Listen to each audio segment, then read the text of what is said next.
حج کے 5 دن ہیں. آپ پہلے تھوڑی دیر کے لیے جو نا یہ جو حاجیوں پر میں نے دیکھا ہے، مینا کے دن جب قریب آنے والے ہوتے ہیں نا تو حاجی گھبرائے مل رہے ہوتے ہیں، کیا ہوگا، خیمے میں کیسے رہیں گے، رش بہت ہوگا، احرام کتنے دن پہننا پڑے گا.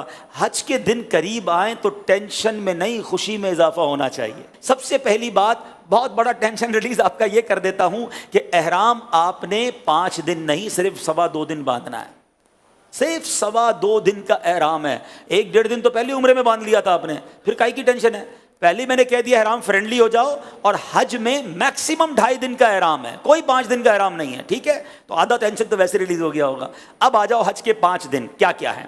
8 ذوالحجہ، 9 ذوالحجہ، 10 ذوالحجہ، 11 اور 12. ٹھیک ہے، یہ 5 دن حج کے جو اہم مناسک ہیں وہ اس کے اندر ہیں. 8 کو ہم نے کہاں جانا ہے؟ انشاءاللہ مینا جانا ہے. کہاں جائیں گے؟ ظہر کی نماز سے پہلے مینا پہنچ جائیں، اور 5 نمازیں مینا میں پڑھنی ہیں.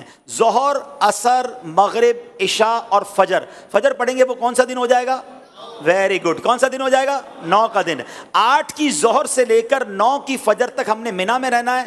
5 نمازیں پڑھنا مینا میں سنت ہے. اب 9 کی فجر کے بعد یاد رکھیے گا، حج کا crucial day, most important day of حج، جس کو وقوف عرفہ اور جس کو یہ کہیں کہ وہ رکن اعظم ہے حج کا، اس کے بغیر حج ہی نہیں ہو سکتا، اور وہ ہے عرفات کا دن. اور اب یہ دن آ گیا ہے 9 ذوالحجہ، یہ یوم عرفہ کہلاتا ہے. اب حاجی کو جانا ہے عرفات کے میدان میں. جو 9 ذوالحجہ کا دن ہے وہ پورا دن ہم نے کہاں گزارنا ہے؟ عرفات میں. یہ خاص دن ہے.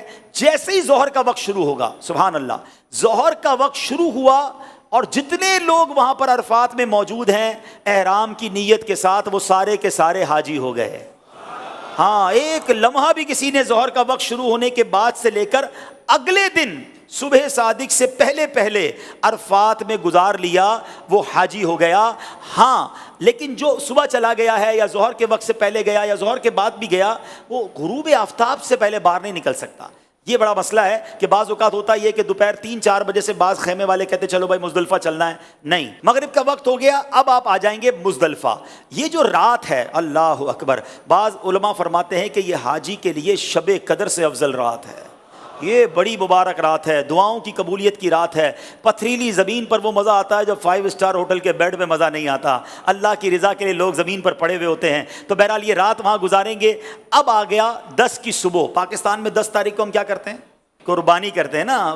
حج کا دن ہوتا ہے، عید کا دن ہوتا ہے نا. آج ہی بڑی زبردست عید مناتا ہے. 10 تاریخ کو پہلا کام ہم نے کرنا ہے کہ ہم نے رمی کرنی ہے. ہم نے شیطان کو کنکریاں مارنی ہیں. اس کے بعد قربانی کرنی ہے. اس کے بعد حلق کرنا ہے. یہ 3 کاموں کی ترتیب یاد رکھیے گا. پہلے کیا کرنی ہے؟ رمی کرنی ہے. پھر اس کے بعد قربانی کرنی ہے. اس کے بعد حلق کرنا ہے. آپ احرام سے فارغ ہو گئے. ہاں، احرام تو پورا ہو گیا. ابھی تو 10 تاریخ کی صبح ہی ہوئی ہے، دوپہر ہو جائے گی زیادہ سے زیادہ. 2.5 دن میں آپ احرام سے فارغ. صرف ایک پابندی باقی ہے جو مرد و عورت کے معاملات ہیں، باقی یو آر فری ناؤ. اب اس کے بعد طواف الزیارہ کر لیں تو وہ پابندی بھی ختم ہو جائے گی. اس کے بعد یعنی یہ 10 کا دن جو ہے، آپ چونکہ تھوڑا بیزی ہوں گے، پہلے آپ رمی کریں گے، پھر قربانی کریں گے، پھر آپ حلق کریں گے، غسل وغیرہ کر کے لباس پہنیں گے. اگر شام کو طواف الزیارہ کرنا ہے تو کر لیں گے، ورنہ اگلے دن کر لیں گے.